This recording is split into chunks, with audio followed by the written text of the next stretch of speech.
By now you've heard about the NFL protests. You've heard about Colin Kaepernick's unemployment, about Mike Pence's taxpayer-funded luxury box stunt, about Mike Ditka, legendary Chicago Bears tight end and coach, hopping on national radio airwaves Monday night to issue the following shameful sidebar to the most ridiculous argument about posture in American political history. All of a sudden, it's become a big deal now, about oppression. There has been no oppression in the last 100 years that I know of. 100 years. 1 century, 1917. Not some oppression. Not lessening oppression. Not periodic oppression. No oppression. Absolute. Unequivocal. It's not decontextualized. It's not fake news. The soundbite is right there, as real as the hand you just punched yourself in the face with. It exists now, and no amount of scrubbing can buff it out. We didn't come here to poke holes in Ditka's claim, though.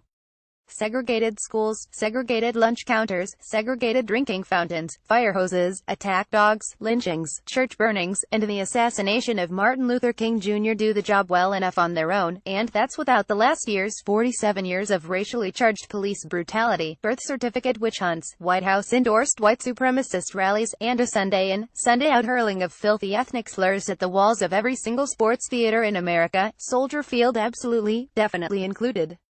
Icon Sports Wire. Ditka is factually wrong, of course. There's just no use debating it, because debate for this kind of idiocy is not even on the table. What is worth discussion, however, is the fact this statement, and other recent proclamations from hard-nosed assembly line alphas raised in fear of thy flag and thy father's fist, feels, in addition to gross and sad and catastrophically undereducated, absolutely inevitable. This was coming, if not from Ditka, then from someone like Ditka. A man's man. A white man. A tough man. A football coach, as your grandfather remembers them, anyway. And that's not fair. Not to the millions of Americans who have suffered some form of racial oppression since 1917. Not to American sports, long the crucible of racial progress in America. Not to, and yes, we can't believe we're defending them either, football coaches. But when a washed-up, blocking tight end like Ditka opens his mouth and issues an absolutist statement about a sensitive racial issue while simultaneously admitting that he doesn't know what the FK he is talking about, now maybe I'm not watching it as closely as others, was his disclaimer, he paints the expected picture for digital sports journalists across the internet. Aging out off-Dutch sports veteran is a social Luddite. You don't have to look far, however, to see that what we mistake for the rule is actually just the loudest exception. About 208 miles, actually, due north, in a small Wisconsin town that owes its entire existence to one man. That town, Green Bay, not exactly a bastion of diversity, it should be noted. The man Vince Lombardi. Focus on sport. Born in Sheepshead Bay to 2 Italian immigrants in 1913, Lombardi grew up staunchly Catholic, beginning his coaching career St. Cecilia's High School, and decidedly authoritarian, his first major sideline position coming at West Point in 1949.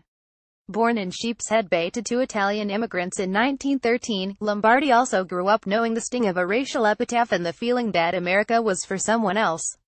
As Slate points out, Lombardi, an incongruous blend of social liberality and law and order conservatism, may not have supported protesting during the national anthem, but let's not forget in 1957, when Lombardi took over a floundering Packers franchise, America was 12 years removed from World War II, football was hardly televised. And the NFL was not being paid millions of dollars by the armed services to broadcast the anthem during pre-game ceremonies as a subliminal backdoor recruiting strategy. The comparison doesn't really fit, nor does it really matter.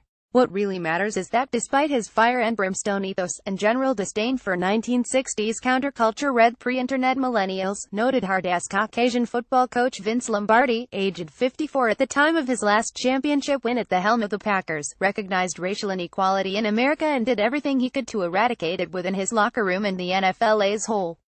Open your damn ear holes, Ditka. If I ever hear nigger or dago or kiko or anything like that around here, regardless of who you are, you're through with me. You can't play for me if you have any kind of prejudice, Lombardi said to his players when he took the job. He told local bartenders, restaurant owners, and landlords the same thing. When his team traveled through Jim Crow country in 1960 to 43 years after that last alleged instance of racial oppression in America, according to the Ditka Britannica, his white and black players were forced to sleep at separate hotels. Lombardi was apoplectic and apologetic. It would never happen again, he said, and, as far as anyone knows, it never did. By 1967, there were 13 black players on the Packers roster. 5 years earlier, a notoriously racist Washington Redskins front office had just signed their first.